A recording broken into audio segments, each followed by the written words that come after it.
Graça e paz, meu irmão, bom dia.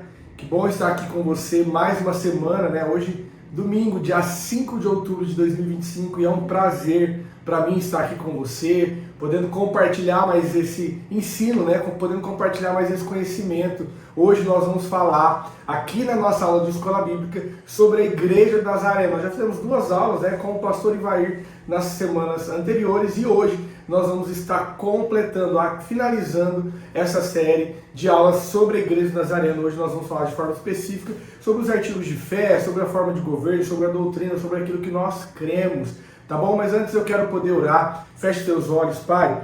Obrigado por esse tempo. Obrigado, Senhor Pai, por esse domingo, por essa semana que está se iniciando hoje, por esse mês que se iniciou há poucos dias, o mês de outubro. Pai, obrigado pelo privilégio de podermos falar com os teus filhos assim de forma aberta, aqui no canal no YouTube, de forma, Senhor Pai, que muitas pessoas possam ser alcançadas através desse canal. Pai, nós queremos te agradecer por essa oportunidade.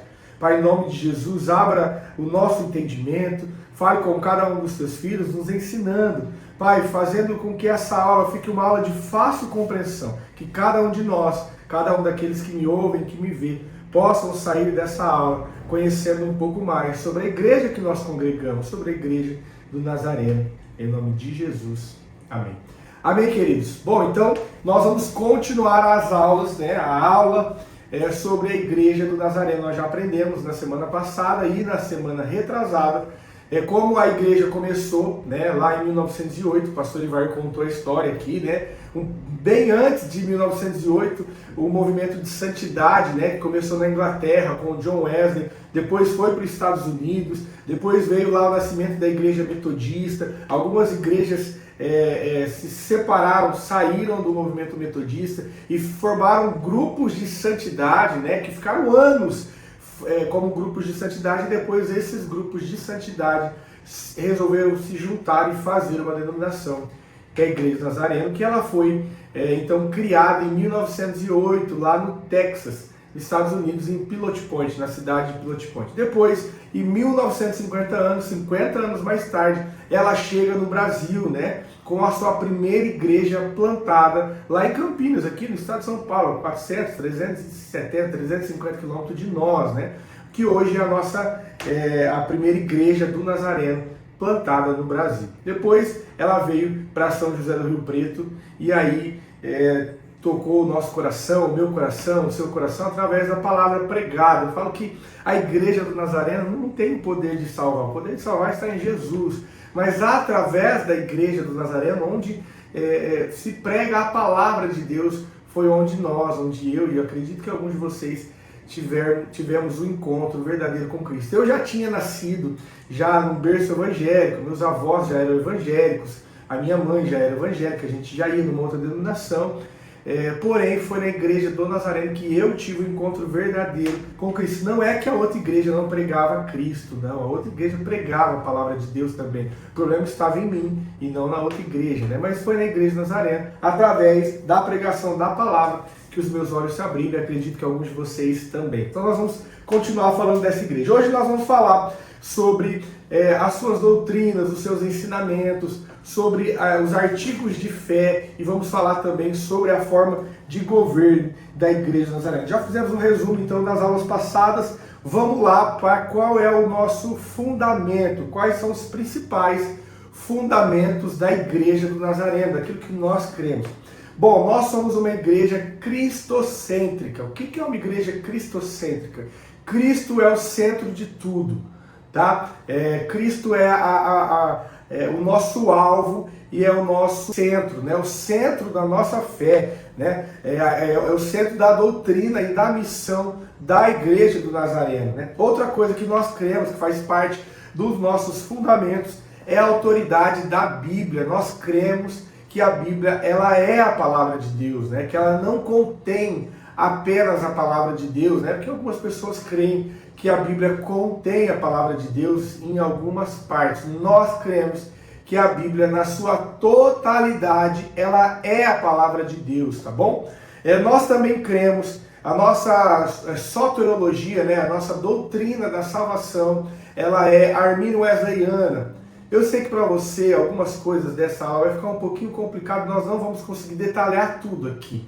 Mas fique tranquilo que sobre o arminianismo, sobre a doutrina wesleyana e sobre o calvinismo, nós vamos falar em outra aula. Por que eu estou falando isso aqui? Então talvez você vai perguntar, pastor, por que você está falando que a nossa soteriologia é armínio-wesleyana? Porque talvez, querido, essa aula vai ficar no YouTube, concorda? Talvez algumas pessoas querem conhecer mais a Igreja Nazarena, algumas pessoas que já são teólogas, com mais conhecimento, e aí elas vão encontrar esse vídeo, e nesse vídeo ela vai entender que a nossa igreja tem uma visão salvadora, né? uma soteriologia armínio-wesleyana. Depois eu explico para você em outra aula com mais clareza sobre isso, tá bom? Nós queremos que a salvação é para todos e que o ser humano tem um livre-arbítrio, né? E pode aceitar ou rejeitar a graça. Então existe uma outra visão teológica, que eu não quero detalhar aqui agora, que ela acredita que uma vez que o ser humano foi escolhido por Deus, ele é a graça irresistível, não tem como resistir a ela.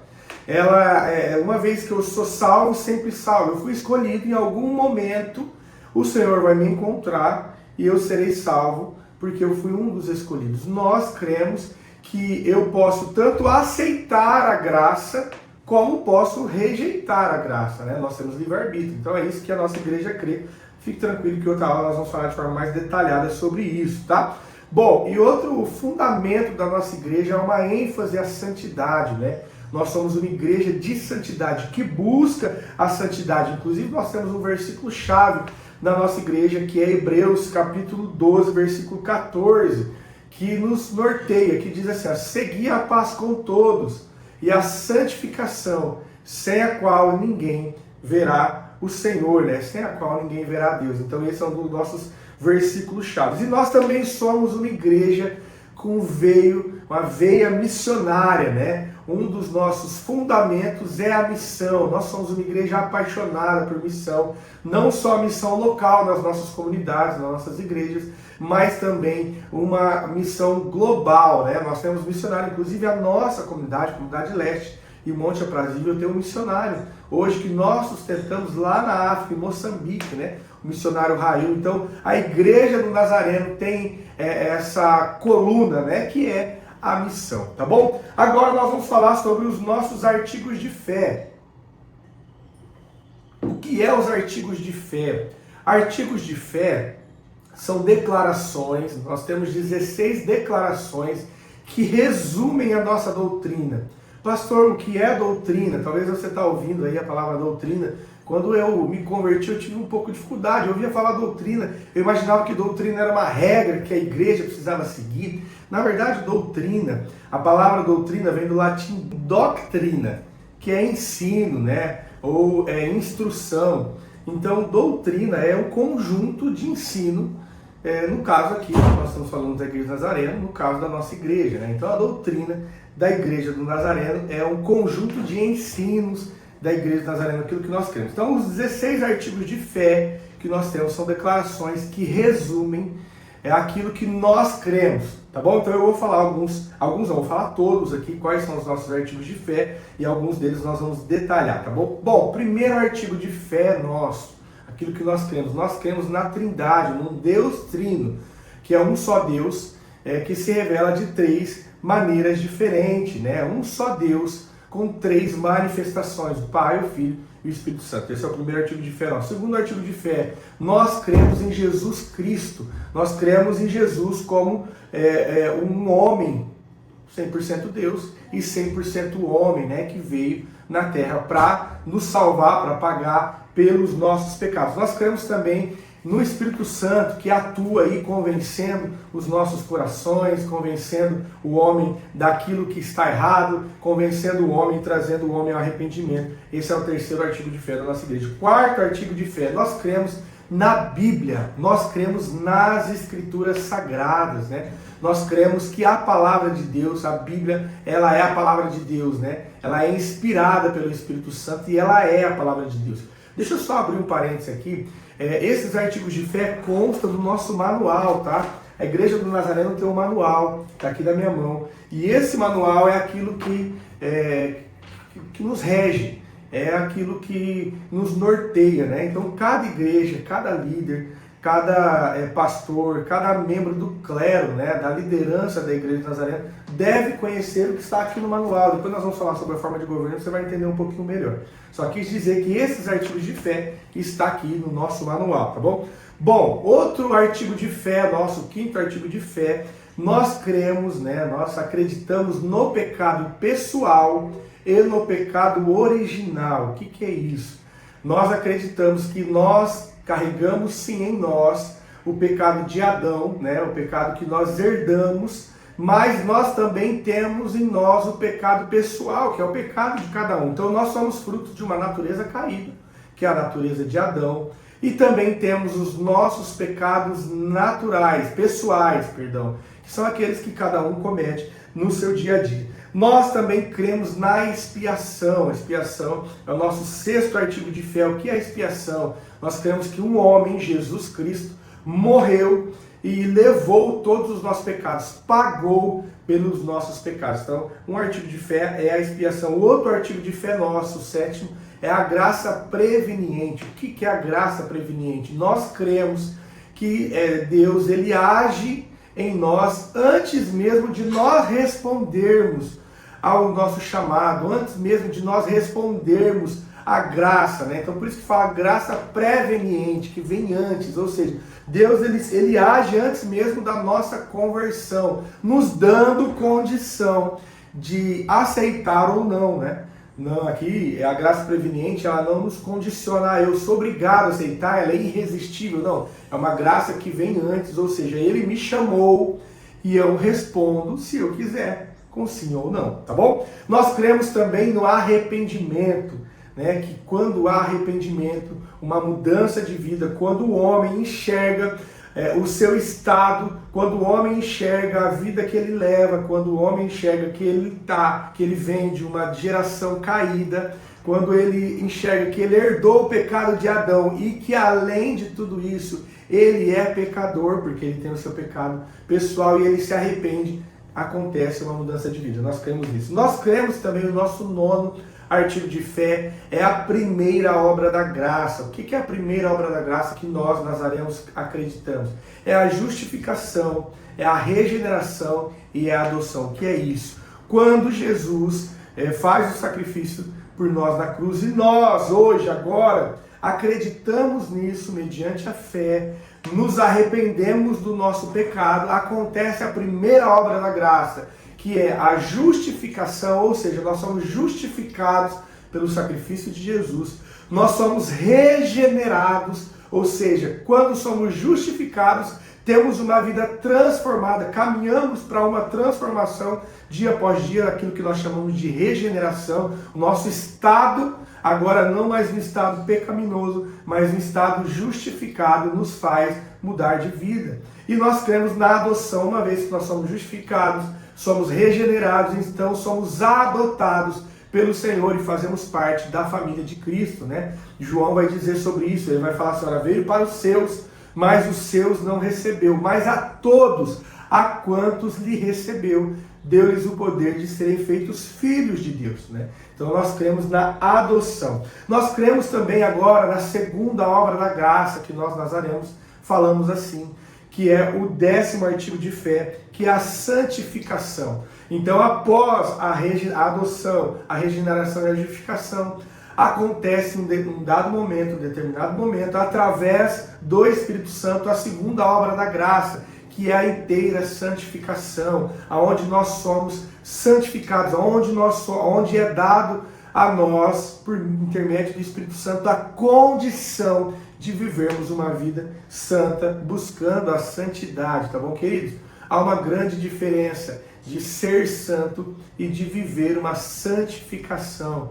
Ser santo é impossível para nós porque somos falhos. Ser santo é impossível para nós porque somos pecadores. Nascemos aqui, todos os dias nós pecamos. Talvez por ação, por omissão, por pensamento, por falar, por deixar de falar, pecamos. Por pensar. Porém, a santificação é uma busca, né? Então nós devemos buscar a santificação, o estado de ser santo. Isso é um atributo de Deus, né? Ele é o único que é santo. Mas nós buscamos a santificação dia após dia, né? A santificação não é estar limpo, olha, eu não peco mais, não, mas é se limpar todos os dias. Nós nos limpamos todos os dias. Essa é a santificação, o nosso 10º artigo de fé.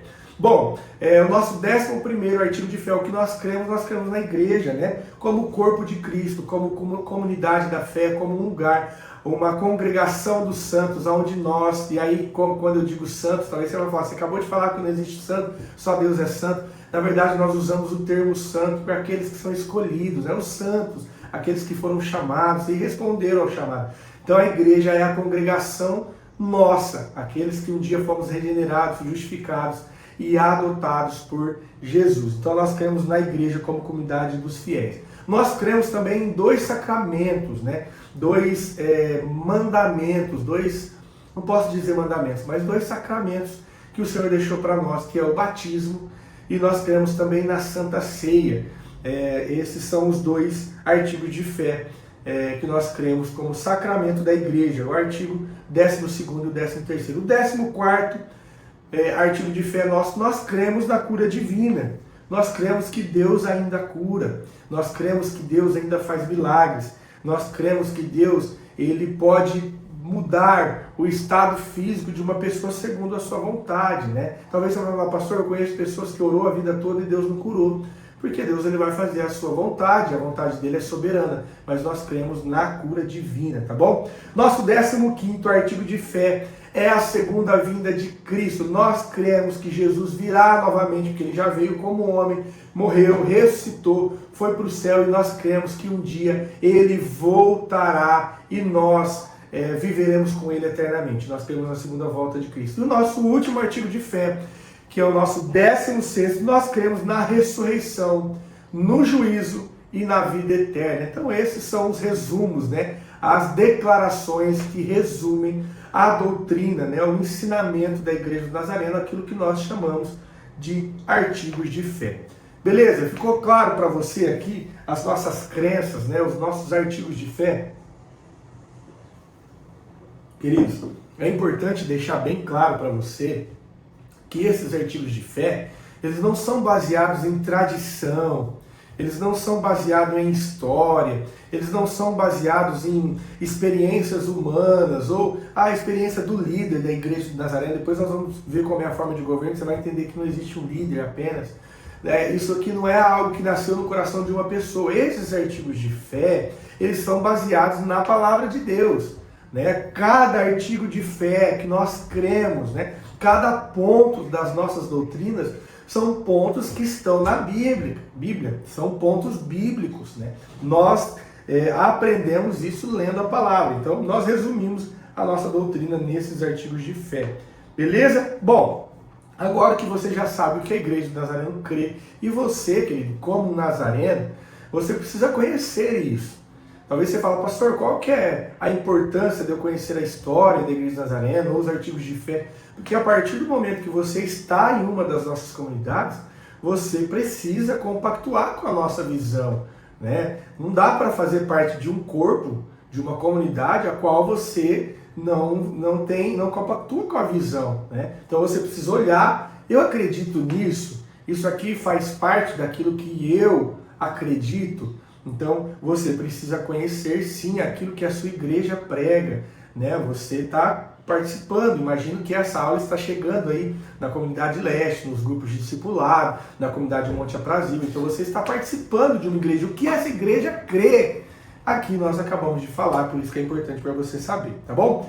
Bom, como é a organização da Igreja do Nazareno? Como é a forma de governo da Igreja do Nazareno? Primeiro, nós somos norteados por esse manual. Esse manual não foi feito por um homem, não foi feito apenas por uma pessoa, foi feito por um ajuntamento de líderes, a qual chegou-se à conclusão, quando a igreja foi formada, que nós teríamos um manual, nós teríamos algo que nos norteia. Então hoje, como a lei máxima do país é a Constituição Federal, e ela deve ser respeitada, ou pelo menos deveria ser respeitada, o nosso manual, o manual da Igreja do Nazareno, é o nosso órgão máximo, né? É aquilo que nós temos como ensinamento e nós buscamos isso tanto nas nossas regras de fé como na nossa organização e forma de governo. Aqui no nosso manual você vai encontrar como uma igreja deve ser feita, como um pastor deve ser escolhido, como um líder deve ser escolhido, como deve ser o papel do pastor, como o pastor, quais são as características de um pastor, como deve ser feita a junta da igreja, que são formadas por membros que tomam decisões administrativas na igreja, como é o governo do distrito, como é o governo geral, enfim, aqui está tudo sobre a nossa denominação, como deve ser. Então vamos lá, como é a forma de governo da Igreja do Nazareno? Nós temos 3 níveis de governo. Primeiro é o nível local, que são as nossas comunidades, que é composta por pastor, composta por uma junta, por um conselho local e também pelos membros da igreja. Então esse é o primeiro nível de governo da Igreja do Nazareno. Pastor, membros locais e também junta, conselho local. Depois, o segundo nível de governo é o nível distrital. O que é distrital? Cada região, aqui na nossa igreja, na nossa região, São José do Preto, nós estamos no Noroeste Paulista, região Noroeste Paulista. Então nós temos um distrito, ou seja, um grupo de pessoas que lideram o nosso distrito. Então, como que é formado esse governo distrital? É formado por um superintendente, por uma pessoa que é o superintendente, e também pelas igrejas que fazem parte desse governo, dessa região, e também por uma junta distrital. Assim como existe a junta local, existe a junta distrital. Eu já vou te explicar um pouquinho mais sobre isso, sobre junta. Tá? E a terceira forma, o terceiro nível de governo da Igreja Nazareno é o governo geral, que é o governo nacional, que é composto por superintendentes gerais. Não é só nacional, mas mundial, tá? Eu falei nacional, mas não é mundial, que é o superintendente geral, que é eleito a cada 4 anos na Assembleia Geral. Bom, vamos lá, deixa eu te explicar um pouquinho sobre como é a forma de governo local. A Igreja do Nazareno, ela não tem um pastor que é dono da igreja. O poder de decisão da comunidade está nos membros. Por quê? Porque a nossa forma de governo não é, por exemplo, como algumas igrejas são, episcopal. O que é uma forma de governo episcopal? Uma pessoa é dono da igreja, ele fundou uma denominação, e ele é dono daquela igreja. Eu não quero citar nomes, mas você pode pensar várias igrejas hoje, inclusive igrejas televisivas, que tem dono. Olha, fulano de tal é dono daquela igreja. A Igreja do Nazareno não, a forma de governo é representativa. Como é isso? Os membros, uma vez por ano, se reúnem. Nós tivemos isso na nossa igreja 2 domingos atrás. A nossa assembleia local, que é uma prestação de contas, o pastor vai lá e presta contas, tudo que a igreja fez durante o ano, os gastos, as entradas e também o que ela fez de missões, de evangelismo durante o ano. E lá é votado uma junta. São pessoas, que pode ser de 9, dependendo do tamanho da igreja, de 9 até 25 membros, que são escolhidos pela igreja. Nesse ano de 2025, na nossa comunidade, nós tivemos uma eleição por aclamação. Por quê? Porque não tinha pessoas suficientes se candidatando para que houvesse uma votação. Então a quantidade de pessoas que já tinha aqui, inclusive era a mesma junta do ano passado, foi votada por aclamação. O pastor apresentou os membros, a igreja votou naquelas pessoas. Mas já houve anos na nossa comunidade que foi feita votação. Então coloca-se lá o nome das pessoas que querem ser membro da junta. Essas pessoas, segundo o nosso manual, precisam seguir alguns critérios, algumas características, Então a pessoa vai chegar no pastor e vai falar: eu quero ser membro da junta. O pastor vai observar se ela tem essas características e vai colocar o nome dela à disposição da comunidade. A comunidade, no dia da assembleia, vai votar, vai pegar uma cédula de papel e vai fazer a votação em quem ela quer para representá-la. Então, por isso que é uma forma de governo representativo, onde a junta local, através do poder que foi dado pelos membros, organiza e cuida da administração da igreja. Não é das decisões eclesiásticas, tá? As decisões eclesiásticas e espirituais estão sob o poder do líder espiritual, que é o pastor. A junta, elas tomam as decisões administrativas. A junta tem também poder, junto com os membros da igreja, de tirar um pastor. Vamos imaginar que na igreja do Nazareno, em alguma comunidade, acontecesse algum caso de adultério, o pastor adulterasse com outra pessoa, traísse a sua esposa. A junta ela tem o poder, e junto com os membros, de tirar aquele pastor, de falar, olha, o pastor não tem condição moral, o pastor não tem condição espiritual de liderar mais essa comunidade, então nós vamos tirar o pastor, e aí então se recorre ao distrito para que venha um outro pastor tomar conta da comunidade, ou então, se já há algum pastor formado, capaz de tocar a comunidade, ele também pode tocar, se a junta assim escolher. Então o poder não está apenas na mão do pastor. Olha que como é lindo a forma de governo. E aí quando nós vamos para o nível distrital, também é da mesma forma. Há uma junta que foi votada por membros das igrejas que estão presentes na Assembleia Distrital, que é feita todo ano, que a nossa vai acontecer agora dia 22 de novembro, será a nossa Assembleia Distrital aqui do Distrito Noroeste Paulista. Então lá é se votada uma junta, e lá é se votada também um superintendente distrital, que ele tem durante 4 anos, né, um mandato de 4 anos, e pode ser reeleito, caso queira, e caso as pessoas votem nele, né? Ele é o superintendente, é o que vai cuidar do distrito, tá bom? Outra coisa que acontece, olha só, quando um superintendente alcança a idade de 70 anos, segundo o nosso manual, ele não pode ser mais superintendente, né? A igreja acredita que com 70 anos ele precisa ficar pastoreando a igreja local, ele precisa ter um tempo mais para você, para sua família, para o seu local, então ele não pode ser um superintendente distrital. É o que vai acontecer com o nosso distrito no próximo ano. O nosso distrito, Noroeste Paulista, tem como líder hoje o nosso pastor, o pastor Reginaldo, né? O pastor distrital nosso, e ele vai ser, no ano de 2026, ele completa 70 anos, então ele não poderá mais ser o pastor distrital. Então o novo pastor será votado pelos membros para ser um pastor distrital. Então olha como é lindo essa forma de governo. Não existe um dono da igreja do Nazareno. Não existe uma pessoa que fala, olha, o pastor fulano de tal vai lá para essa igreja, agora o pastor vai sair dessa igreja e vai para aquela. Não, agora eu quero que o pastor se muda. Não existe um dono. A igreja do Nazareno, ela tem níveis de governo, e todos esses níveis são representativos. E o poder maior está nos membros da comunidade, né?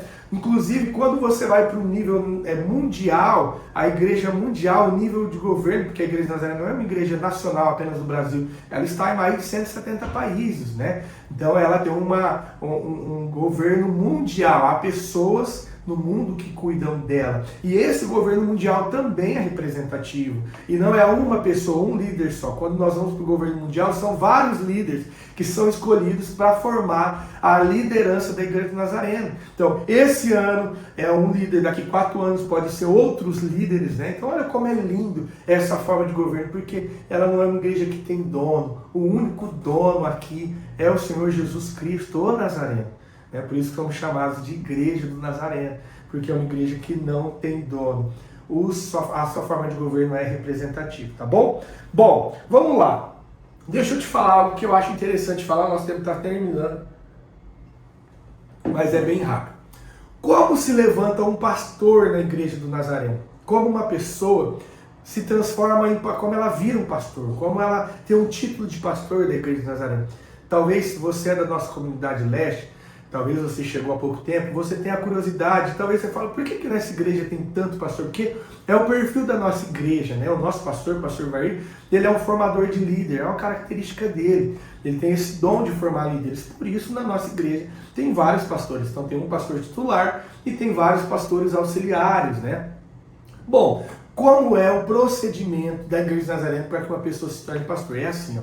Primeiro, o pastor presidente, pastor titular, que é aquele responsável pela comunidade, ele identifica em alguém um chamado pastoral. Então ele olha para uma pessoa e ele fala, essa pessoa tem um chamado pastoral. Por quê? Porque eu vejo que ela tem amor pelas almas, ela tem sede pelo evangelho, eu percebo que ela tem uma característica de liderança, eu percebo que ela é uma pessoa que está sempre à frente de um trabalho, é líder de um ministério infantil, é líder de um grupo de louvor, ela tem um chamado. Então o pastor, né, através do Espírito Santo, identifica o chamado pastoral na vida daquela pessoa. E aí ele levanta aquela pessoa, ele consagra aquela pessoa a pastor local. O que é um pastor local?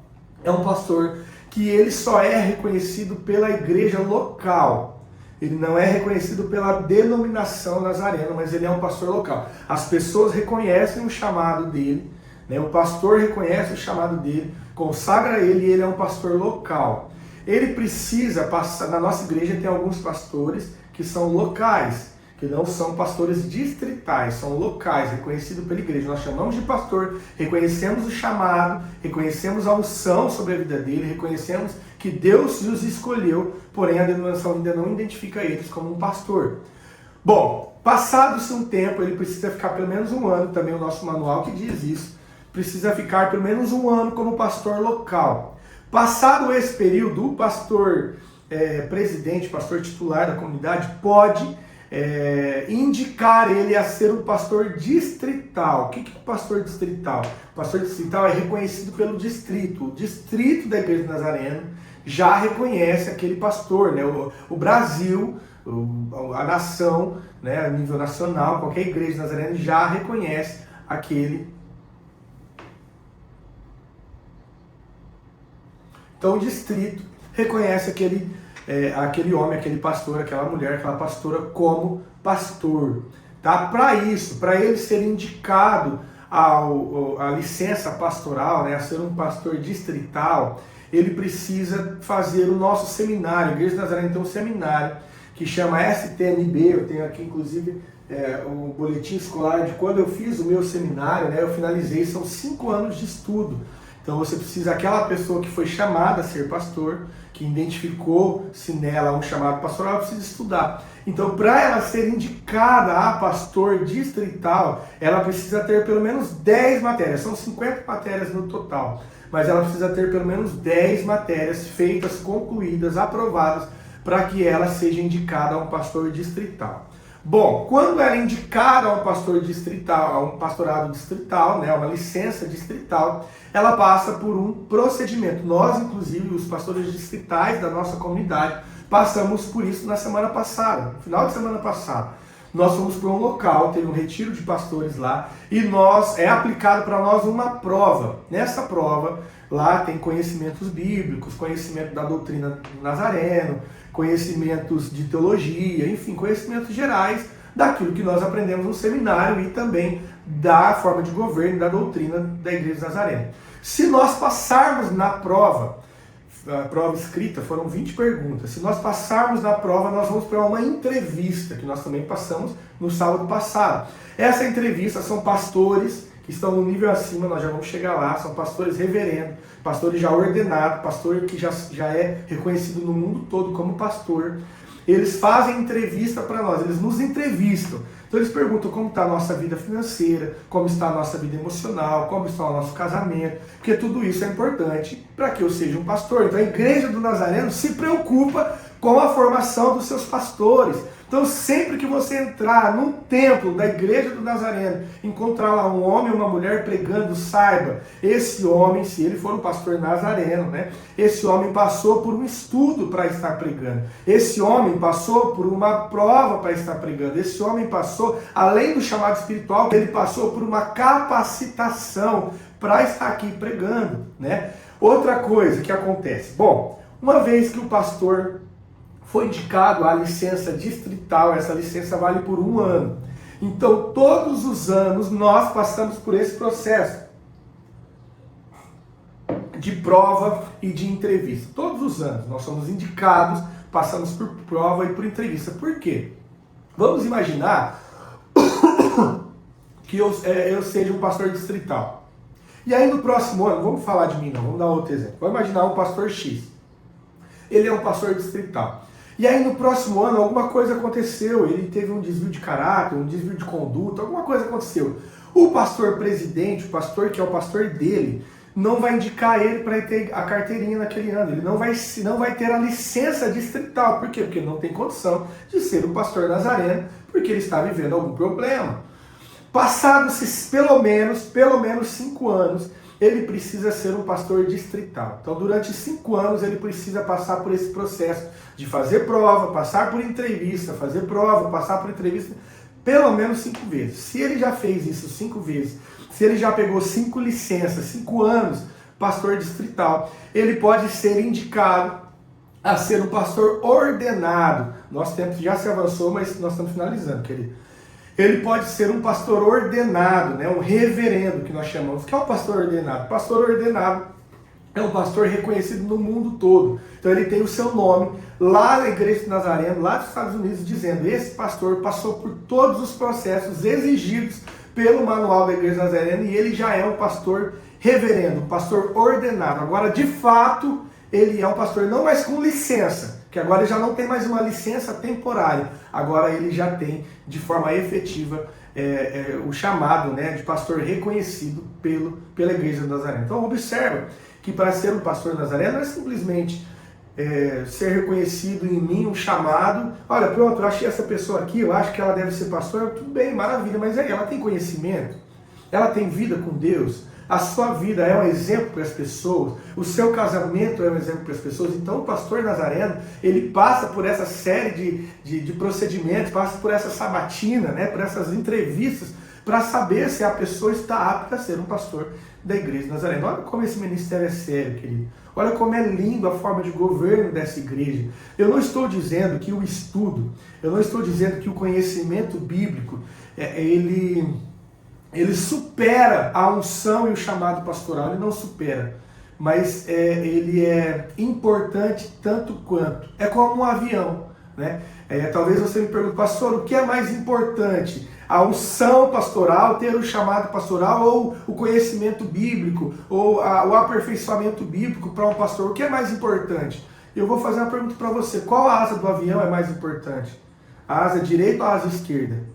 As duas. Então, um pastor nazareno, ele precisa ter tanto conhecimento bíblico, né, o conhecimento teológico também, quanto a unção, quanto o chamado pastoral, precisa ser reconhecido nele esse chamado. Então não adianta apenas a pessoa ir lá, eu quero estudar, eu quero virar um pastor. Não, ela não vai virar um pastor apenas tendo estudo. Talvez você vai falar, pastor, eu quero fazer um seminário teológico. Eu posso fazer? Pode fazer. Você vai chegar para o seu pastor titular e falar, eu quero conhecer mais sobre esse seminário, que aqui na nossa região nós chamamos de ETED. Eu quero fazer o ETED, o seminário teológico. Você pode fazer. Pastor, se eu fizer, eu vou virar um pastor? Necessariamente não.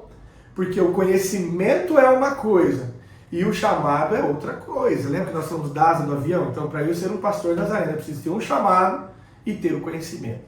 Tá? Então as duas coisas andam juntas na Igreja de Nazareno, é assim que é formada, né? Eu conheço algumas denominações, também não quero falar o nome, que a pessoa não precisa ter estudo, ela é lá levantada pastor, chamada pastor, e ela sobe e ela prega segundo aquilo que ela entende, né?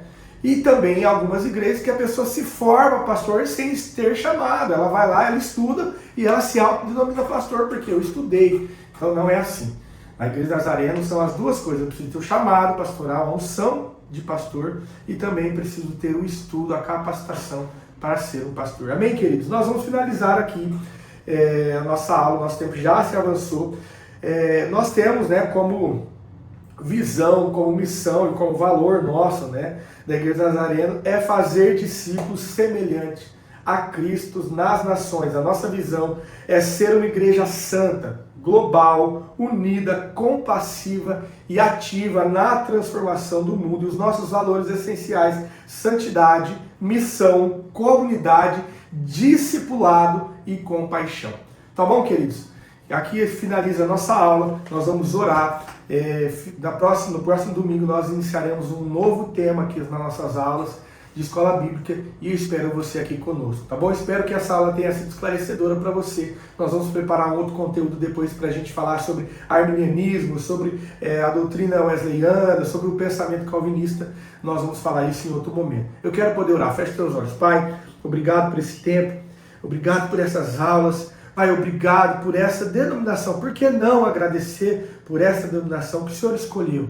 Que o Senhor chamou homens e mulheres santos que buscam a santidade, homens e mulheres que se separaram e buscaram, Senhor Pai, a santidade, estão fazendo parte desse ministério que nos tocou, que nos alcançou. Na verdade, o Senhor nos tocou, o Senhor nos alcançou, e a Igreja do Nazareno foi apenas um instrumento para isso. Pai, a igreja do Nazareno não está e nunca esteve e nunca estará acima do teu ensinamento, acima do teu chamado. A igreja do Nazareno é apenas um intermédio, Senhor. É apenas um intermediário, é apenas um canal para que a tua palavra seja pregada. A igreja do Nazareno não tem poder para salvar ninguém. A igreja do Nazareno não tem poder para mudar a vida de ninguém. A igreja do Nazareno não tem poder para salvar os casamentos, para transformar a vida. Não tem. Esse poder está no encontro com o Senhor. Só o Senhor pode mudar, mas a igreja do Nazareno é um caminho. A igreja do Nazareno, ela é um instrumento. Não posso nem falar um caminho, Senhor, me perdoa, porque o único caminho é o Senhor. O Senhor é o único caminho, a verdade e a vida. Na verdade, a igreja do Nazareno é um instrumento aqui na terra, como tantas outras, não só a igreja do Nazareno, mas outras comunidades, outras denominações sérias que estão pregando a santidade, são instrumentos do Senhor para que a palavra chegue aos teus filhos, aqueles que são chamados para serem salvos. Pai, em nome de Jesus, nós queremos te louvar por esse ministério, orar por cada liderança, por cada líder, cada liderança nacional, distrital, mundial, local, em nome de Jesus. Pai, nos dê uma semana abençoada, um mês de outubro abençoado na tua presença, em nome de Jesus. Amém. Amém, queridos? Fique com Deus, que Deus abençoe a tua vida. Amém. Até a próxima aula.